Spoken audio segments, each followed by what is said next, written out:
ये कहानी एक खूबसूरत गांव की है जहां सब्ज दरख्तों के दरमियान में एक पुराना दरख्त था।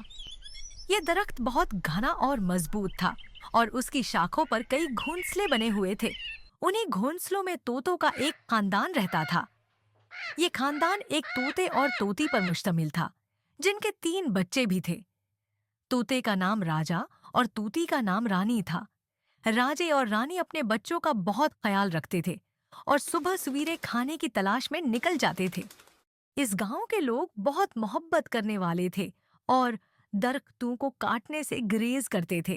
लेकिन एक दिन एक लकड़हारे ने गांव के करीब आकर कहा, ये दरख्त बहुत बड़े हैं। अगर उन्हें काट कर लकड़ी बेचूंगा तो बहुत पैसा कमा सकता हूँ। ये बात राजा ने सुन ली।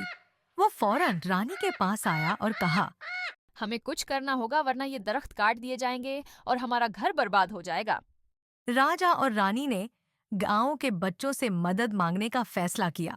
जब वुड कटर दरख्त काटने के लिए आया तो गांव के बच्चे वहां पहुंच गए। इस पर लिखा था, दरख्त हमारे दोस्त हैं, दरख्तों को बचाएं, तोतों को बचाएं। वुड कटर बच्चों की बातें सुनकर रग गया। बच्चों ने उसे समझाया कि दरख्त न सिर्फ परिंदों के लिए घर हैं बल्कि इंसानों के लिए भी बहुत अहम है। वुड कटर को अपनी गलती का एहसास हुआ और उसने दरख्त काटना बंद कर दिया।